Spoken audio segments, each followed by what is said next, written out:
Hello and welcome to EVN Report. My name is Maria Titizian and joining me today is Dr. Nerses Kopalyan, the author of our monthly EVN Security Report. Welcome to the program again, Nerses. Always a pleasure, Maria. Today we are going to be discussing the March 2024 security briefing called One Must Pivot Before One Can Hedge, Armenia's New Foreign Policy Independence.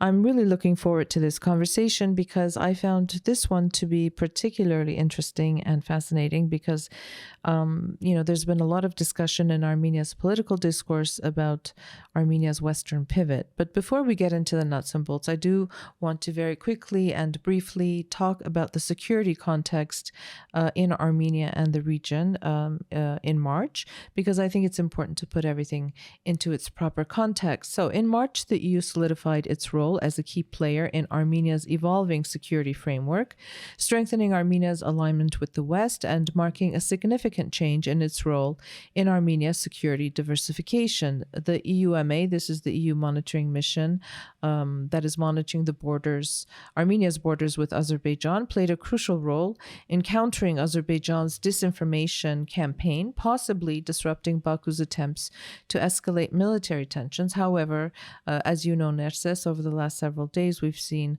tensions escalate on the border. At the policy level, the European Parliament passed a resolution to enhance Armenia's defense capabilities, leading to collaboration between Armenia and the EU Military Committee. Relations, however, between Europe and Azerbaijan soured, with the EU condemning Azerbaijan's rhetoric, Armenia talking about EU candidacy, and we also saw Russia and Azerbaijan reacting negatively to these developments, and this has been a pattern over the last little while. Armenia strengthened military ties with Greece and France.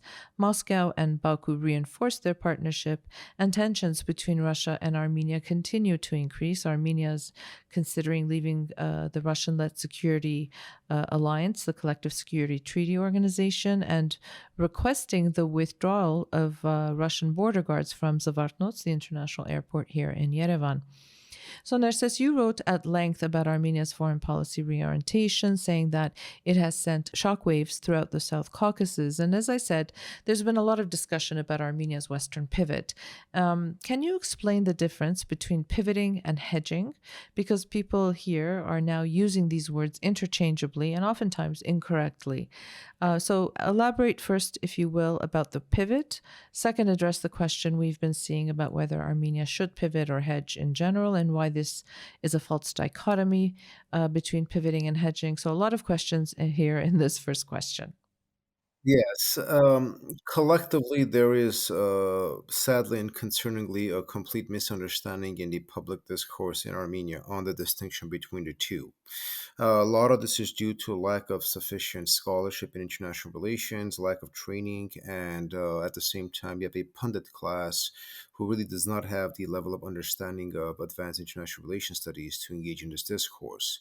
So it's a fusion of opinion, non-empiric, non-data-based, conclusions being reached, spurious relationships being suggested, which in of itself makes the whole process even more convoluted and produces more misunderstanding. So to kind of address the question that you had as to how we could better understand the developments, there are really three main configurations here. One, as has become clear, Armenia's Western pivot is not ideational, it's directional. What this means is that Armenia has no other option of enhancing its security architecture because this Russian-led security architecture was simply a bubble. It collapsed. So there's a consensus on this. Okay, everybody agrees that yes, Russia has failed as a security partner. So with the collapse of that security architecture and the continued aggression of Azerbaijan, what other options did Armenia have? Well, one option was to remain in Russia's security architecture, so quote unquote, beg Russia to help, and thus basically become a continuous or maintain being a Russian vassal. That was no longer a tenable option. The second was to reach out to international partners, develop new security relationships, diversify security options, and thus enhance Armenia's security capabilities and deterrence capabilities. Sounds good. But you can't do that if you remain within Russia's security architecture. So the pivot was necessary in order to allow Armenia to alter its failed security architecture and to develop a new one. In this context, the pivot is specifically designed to directionally shift Armenia away from the failures of its past security architecture and thus develop a new one that could allow it to address its immense and serious security needs. So, contextually, that is what the pivot entails. What we've seen in Armenia is the conversation that the pivot is somehow anti Russian, that the pivot is pro West, etc., etc. The pivot is Armenia centric. It's designed to address the interests of Armenia.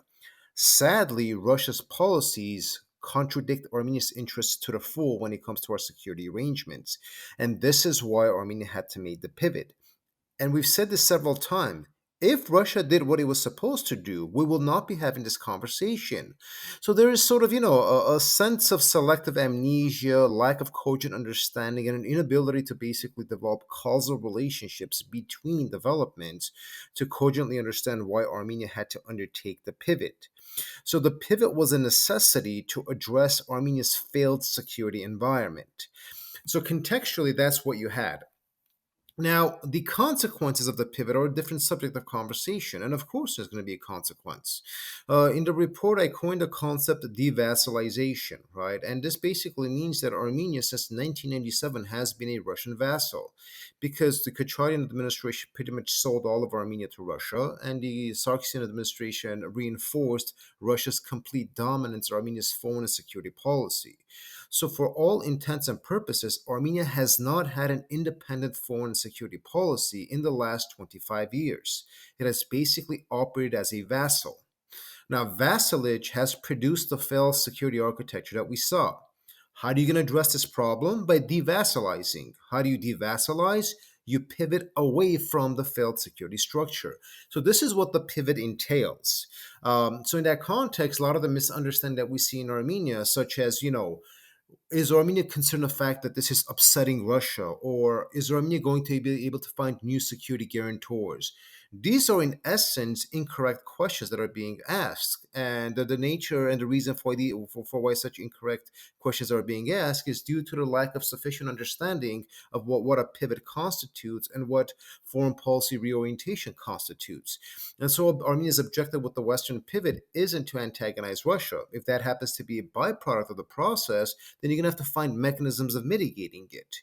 And secondly, the objective of the pivot isn't to find a security guarantor. We saw the failures of having policies that are based on a security guarantor. The objective of the pivot is to diversify and thus not rely on one security actor, thus putting all eggs in one basket, but rather having a diversity of options to produce self sufficiency. And so, in that context, what we see Azerbaijan as a small state has produced self sufficiency because it hasn't relied on a security guarantor. It has strong relations with Turkey, but it doesn't need Turkey to address its regional problems. Armenia did the opposite. Armenia completely relied on Russia to address its problems, therefore, it lacks self sufficiency. So, to produce self sufficiency, you have to engage in diversification. And so, escaping the dependency structure of Russia doesn't mean you fall into the dependency structure of another quote unquote savior. I think these misunderstandings and the inability in the discourse among Armenia's pundit class to accept the fact that Armenia can potentially have self sufficiency when it comes to security independence is triggering a lot of these sort of incorrect assumptions and Yeah, understandings. definitely. I think we have a propensity to see things in black and white and not try to see the gray areas or the nuances in this. Just because we're pivoting, which we'll talk about again in a minute, this doesn't mean that we are now all of a sudden falling into the lap of the West, if you will. I think there's a couple of important things I want to raise. First of all, it's important to understand that aside from Armenia's security architecture being fully dependent upon Russia, Armenia never had an independent foreign policy. Could we say that was indeed the case?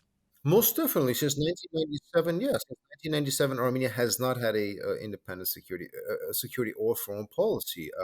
We have consistently told the Russian line Armenia's position internationally has been an extension of Russia's positions. This is very, very straightforward. And in the article, we talk about this. Even when Sir Sarkisian tried to do a simple economic pivot towards the West with the European Union Association Agreement, this was killed immediately by the Russians, and Armenia was forced into the Eurasian Economic Union. So, yes, Armenia has never practiced independent foreign policy because satellite vassals do not exercise independent foreign policy. That is the whole point of being one. And that was Russia's position until 2022. You mentioned 1997, and I think this is an important point to make. After Kocharyan came to power, when Levon Terbedrosyan resigned, as you said, he sort of handed Armenia over. But did the administration at the time have a choice? Were there other options that could have been exercised? I think this also needs to be addressed here at this point. Most definitely. So you have three issues here with respect to that question you're asking. One, what was the domestic policy orientation of that administration? It was obviously to become an illiberal regime as opposed to developing the flawed democratic features that we had in post-independence, right? So Armenia's the new administration under Kocharyan decided that they're going to be basically rigid hybrid regime leading towards the authoritarian as opposed to going towards more democratization. That's one. Second, clearly Kocharyan viewed himself as an extension of Russian interest in the region. And so domestic stability for him or the reinforcement of his regime was basically aligned and contingent on Russian support. So in that context, he viewed Armenia being a Russian vassal to be commensurate with the interest of his regime. And third, in that context, third, whatever foreign policy options that Armenia may have had as far as exercising independent foreign and security policies were negated when Armenia, overwhelmingly under the Kocharyan administration, decided to be a vassal of Russia. So in that context, that explained the situation. And once you have those kinds of structural shifts and developments, those take decades to change. And this is why talking about Armenia's reorientation being a slow process, potentially a complicated process, comes with the territory. That is the nature of the beast. But what could have Armenia done in 1997, right, or post 1997? Well, for one, they could have maintained very close relations with Russia without becoming a vassal. Okay, we saw, for example, Georgia maintained relatively close relations with Russia, but they were not a vassal. The Shevardnadze regime was very, very close with Russia, but Georgia was not a Russian vassal. Azerbaijan, under Haydar Aliyev, right, was not a Russian vassal at all. And then when Ilham took over, he basically decided to have a relatively balanced independent foreign policy where they would not antagonize Russia, but they would be nowhere close to being a Russian vassal. In this context, in 2001, when Georgia and Azerbaijan decided not to join the CSTO, they established a structural and systemic basis for them to be able to exercise independent foreign and security policy. Whereas the Kochan administration basically entrenched Armenia entirely into the Russian political and security infrastructure. So in that context, after 2001, Armenia basically was caught up and stuck with the Russian structure, and that made us an extension of Russian interests. So contextually, right, the sort of black and white, relatively ignorant arguments that you have to choose either one or the other doesn't hold. The entirety of foreign and security policy lies in the gray area, not in the black and white area. And as we saw, Azerbaijan has been playing the gray area exceptionally well. And we saw that Georgia, even after the Rose Revolution, with a lot of these sort of anti-Russian sentiments that creeped up in much of Georgian society, following, several years after that, in the last decade and a half, Georgia has also been doing a very good job of playing in the gray zone. And what they both countries have been able to do that because they exercise to some extent, relatively speaking, independent foreign policies. Armenia hasn't exercised anything in that sense, right? So Armenia's position has been for the last 25 years, we can't upset the Russians. Even if it contradicts our interests, we can't upset the Russians because we're fully subservient to them. So when you have basically a relationship that is defined by a master servant, patron servant structure, You definitely cannot exercise any form of independence. Thus, vassalage basically incapacitated you from developing any of the capabilities to exercise self sufficiency. And then, of course, 2022 was the other turning point when Azerbaijan attacked southern Armenia, Jermuk, and the CSTO, the Collective Security Treaty Organization, completely failed in supporting Armenia, as did Russia, our strategic partner. And this is where we saw the pivot taking place. But now, talk to me about this difference between pivoting and hedging, because you're saying you cannot hedge until you pivot. So, again, for our listeners to understand. Correct. And this discourse on hedging basically became more prominent after the Rand article that was published in Armenia on Armenia-Azerbaijan relations, specifically Armenia's deterrence capabilities. And obviously, they quoted a lot of my research in that to develop the argument. And one of the points that the article made was that Armenia cannot fully alienate Russia because there are dangers involved in that, and therefore Armenia should hedge.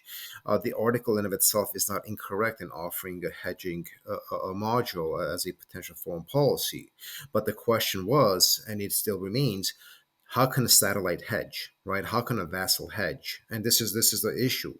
Azerbaijan is able to hedge because it exercises independent foreign policy, and it's been doing that between Russia, West, the United States, etc.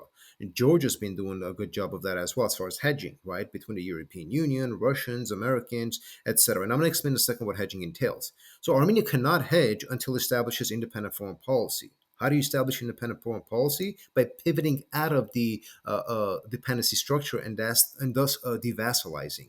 And so there is the relationship between needing to pivot before you can hedge. Now, what does hedging entail, right? Hedging in the literature and international relations scholarship basically refers to the national security or alignment strategy of a small state undertaken towards another larger state or set of states. And this approach entails a mixture of cooperation, but as well as confrontational elements.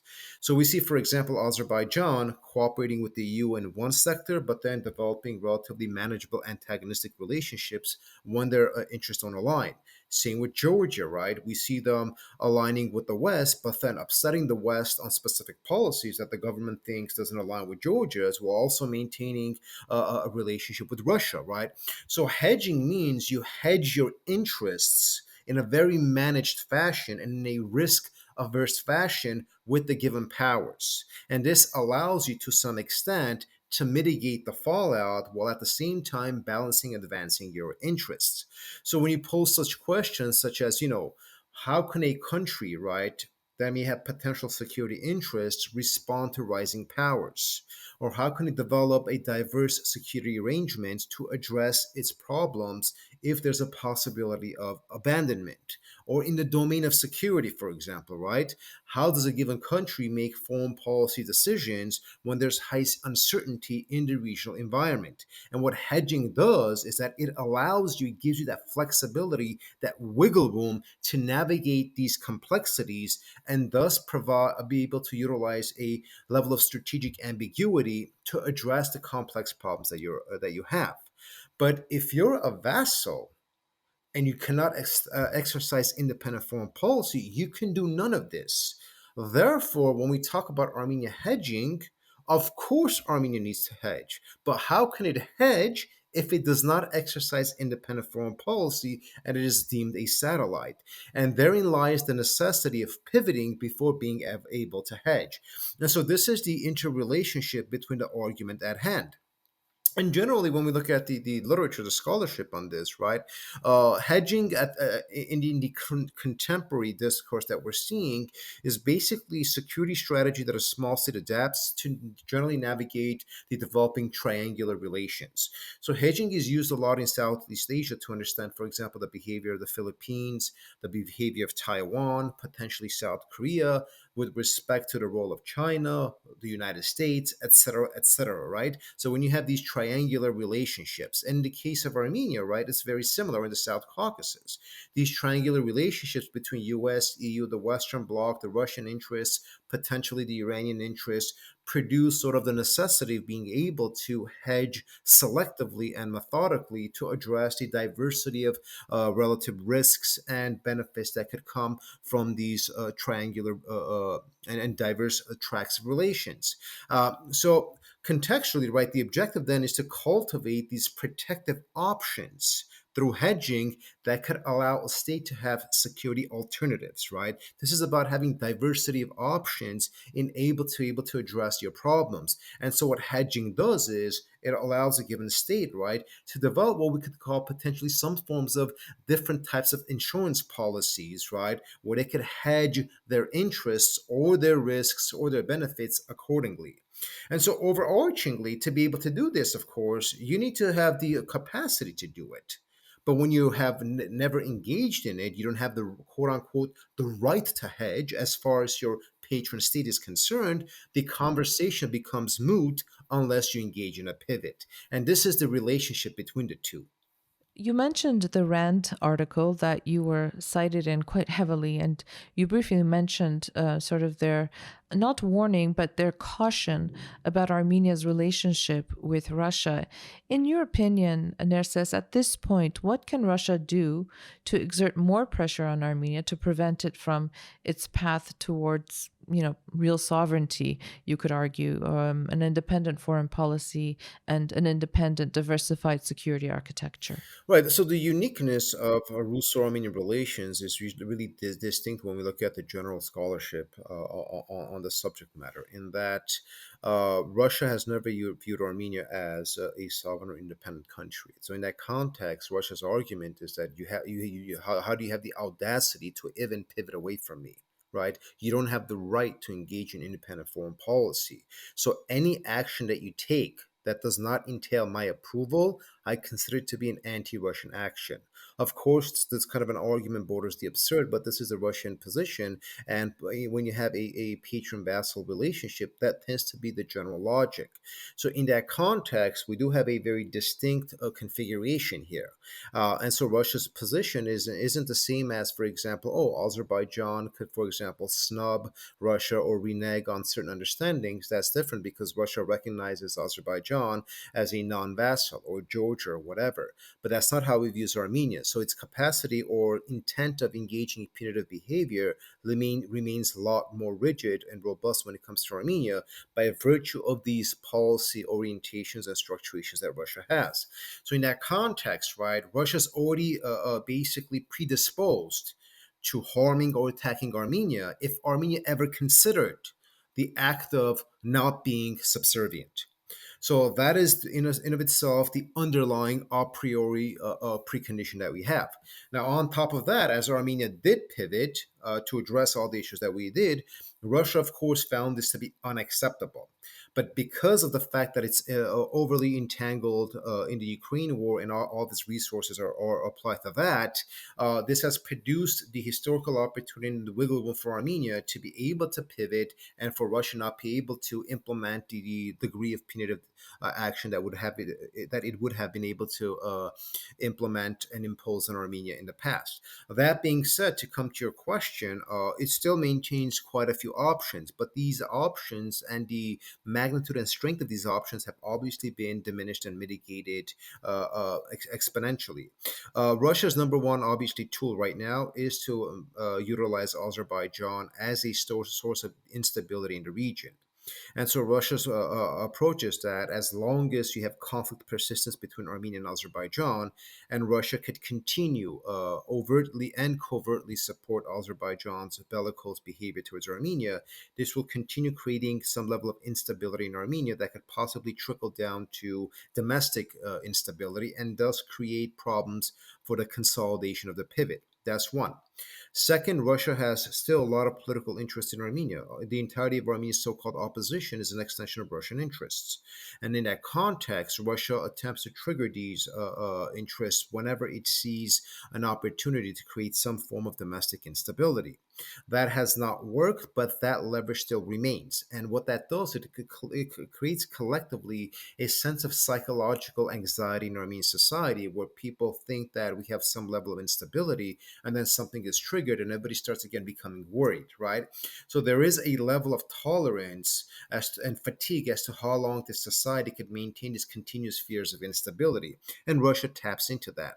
Third, or the obvious economic and energy factors, right? Russia can potentially impose economic, not sanctions or direct embargoes, but different hybrid method of disrupting our economic activities. Considering the fact that Russia remains Armenia's biggest market, it could engage in all kinds of activities that could create complications. This is clear to everybody. We're not going to go into the specifics. And of course, it could also weaponize energy. Now, it's not going to do the economic weaponization and the energy weaponization yet, because it needs Armenia to some extent as part of the Eurasian Economic Union because of the international sanctions that Russia has. Not that Armenia is helping Russia bypass sanctions, that's the responsibility of Azerbaijan and Turkey right now, but nonetheless, Armenia remains a healthy and international legitimate conduit to filling in a lot of the holes that Russia's economy needs. But if Russia does get desperate, that's another lever of influence. So it does have three tiers of capabilities, but it's mostly banking on the first tier, which is utilizing conflict persistence with Azerbaijan to destabilize Armenia and further erode Armenia's security environment. And of course, the last option, and this would be sort of, the quote unquote nuclear option, is if Russia directly uses force in Armenia. Now, consider the fact that Armenia does not share a border with Russia, this is going to be relatively difficult for Russia to do, but it's not out of the question. And so, in this context, if Russia makes the final decision that it's not going to tolerate the devassalization of Armenia, it's going to use force, that's a possibility. Now, note that the scholarship shows none of these actions from Russia are going to lead to Armenia repivoting back to them. It's not going to happen, right? Once you have democratic breakthroughs and once you have a pivot, that's it. But that doesn't mean that they could basically hamper, create obstacles, or slow down the pivoting or consolidation process. So Russia can punish Armenia, but these punishments are not going to produce the outcome that Russia would anticipate. Of course, wisdom then would suggest, and the scholarship would suggest that Russia would in due time become acclimated to the fact that Armenia has fully pivoted and thus reconfigure its relations with Armenia. And in this case, once it accepts the fact that Armenia is no longer a vassal, they could restructure relations with one another where it's no longer a master slave relationship, but rather one of relatively equal actors. Sure, a powerful state and a small state, but at least Armenia's interests are taken into consideration, in the same way Russia treats Azerbaijan or Georgia. And this is where you would see the hedging mechanism work and become an important part of Armenian policy. But we're not there yet, and Russia is not going to tolerate any attempts for Armenia to hedge. So even if Armenia attempted to hedge with Russia, the Russian response would be, who are you to hedge with me? You're supposed to be subservient to me, not attempt to hedge. And therein lies the disconnect between the two approaches. In your opinion, Nerses, this administration's move in terms of pivoting, of trying to diversify its security needs, its defense capabilities, trying to strike out on its own with its own foreign policy, do you think that they have been able to strike that balance between the West and Russia at this point? I think we use the balance incorrectly in Armenia, because to balance, you have to have the capacity and ability to balance. And a vassal cannot balance, right? So devassalization in of itself is a process of rupturing 20, 30 years of existing systemic and structural factors. So this tearing of the dependency structure in of itself is a rupturing process. And so when we speak of balance, we use the term very loosely, but in international relations, that has a very, very specific meaning. And states must have robust capacities enabled to balance. So this isn't a question of balance, right? Armenia's approach has been very straightforward. We are not going to do anything that directly contradicts Russian interests, but we are going to take actions that advance Armenia's interests. And we're hoping our Russian partners would understand. So if we see Armenia has not done anything that's overtly anti-Russian, if Russia interprets it that way because it has the luxury of doing it, those are two different arguments. But to be honest, whatever Armenia does, Russia considers to be anti-Russian. So how do you balance that, even if we're going to use the term very loosely, right? And so Armenia's approach has been very straightforward. We are not attempting to harm anything with Russia. We are basically attempting to address the problems that we have. Russia's point is that you don't have the right to address the problems that you have. You will address it the way I tell you to address it. That is not a tenable or a sustainable model of functioning. And this is the disconnect that we're having. So Armenia's overture to the West, right, and Armenia's diversification of security policy into the West and into India, et cetera, right, is specifically designed to address its own interests. We keep beating the same water here. But as far as taking rupturing a dependency structure, that's always going to be antagonistic, right? I cannot tear my relationship with you, but do it in a way where you're not offended, where you're already prone to be offended, as I explained, Russia's a priori posturing. So, in that context, this administration has done its best not to upset the Russians. But in all honesty, whatever you do, you are going to address the Russians. And this is why in the article I even spoke of how the Sarkisian administration, one that could not have been any more pro Russian or be any more of a vassal towards Russia, when they made a simple overture to the Europeans, it enraged the Russians. And Sarkisian was called into Moscow and he had to do a complete 180 overnight. So upsetting the Russians, right, is not a question of being a delicate issue. They're immediately going to use that weapon anytime you basically attempt to exercise some form of independence. So contextually, we have to understand that those existing posturing by the Russians and qualify our pivot and diversification through that lens. The argument that Armenia is poking the bear is a strawman argument, because if Armenia does anything, even if it breeds without Russia's permission, qualifies as poking the bear. So what's the alternative? Perpetual vassalage. So this is the honest conversation we need to have. So contextually considering all these dynamics, right, Armenia has been very careful to maintain respectable relations with Russia while addressing its security diversification process through the pivot. One of the unintended consequences that you write about in the conclusion of this month's security briefing is the erosion, or corrosion rather, of relations between Azerbaijan and the West. It's a fascinating dynamic and development. Can you talk a bit about this, please? Well, yes, this has been an interesting byproduct of Armenia's Western pivot. One, we could say that the Russo-Azerbaijani axis did not anticipate this pivot to move as quickly as it did. That's one. And we have to remember, right, Russia's position was always, where's Armenia going to go? They have nowhere to go, right? So we could treat them any way they want. These guys have nowhere to go. Even, Belarus, Lukashenko, who's a Putin mouthpiece, came out and said the same thing. So their whole thing was Armenians may complain, they could moan, they could do whatever they're doing, they have nowhere to go. And the fact that we showed we do have somewhere to go, and we're doing this through a very well organized and robust fashion, it caught the Russians and Baku off guard. It caught Russians off guard because they didn't anticipate that this government would have the courage and the strategic acumen to do it. It caught Baku off guard because what it did is it ruptured Baku's continued reliance on international both sidism, and the fact that Aliyev had developed some kind of a working relationship with the West, where he would be able to appease Western frustration with his authoritarian demeanor as long as he met what he considered to be Western interests. And so, as the pivot picked up and Armenia was welcomed the way it was welcomed by the West, and thus is receiving all the support that is receiving, this has really, really upset Baku. Now, Baku's response has been an extension of hubris, or what we've published extensively at EVN Report, the whole discourse on strategic narcissism. And Aliyev's response was he's going to antagonize the Europeans and basically cajole them and force them into reverting back to both sidism. But the Europeans have made the decision that they're not going to do that, and as has the United States. And so that disconnect in Baku's position and approach has created an erosion in relationship.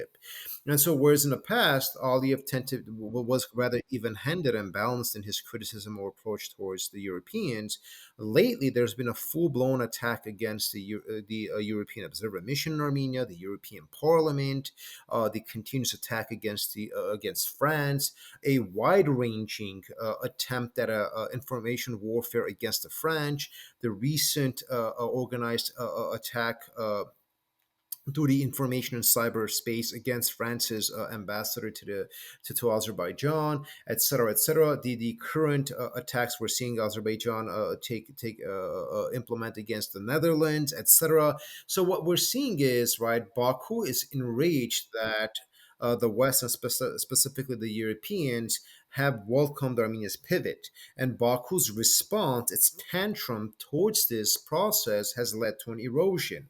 And this has also spread across the transatlantic into the United States, right? Where the US basically came out and said Baku needs to know its place and they cannot dictate terms to us with respect to what summits we're holding with Armenia, with the Europeans, etc., etc. So Aliyev's position has been to fall back in his past mechanisms of coercive diplomacy or brinksmanship or some mechanism of political blackmail to disrupt the process. And this hasn't worked. And that has led to a corrosion or the erosion of uh, West Baku relations. And so while Armenia's pivot obviously wasn't designed to produce that outcome, Aliyev's response to the success of the pivot has produced that outcome. Nerses, thank you so much for this conversation. It was, as I said at the top, one of the more interesting briefings for me personally. This explanation, between pivoting and hedging and the position that Armenia finds itself in, and the efforts that are being made in this regard. Thank you for shedding light, bringing a very academic, well-researched, scholarly perspective on this issue that is oftentimes missing in our political discourse. So, thanks again, and we look forward to speaking to you again next month. Always a pleasure. Looking forward to it.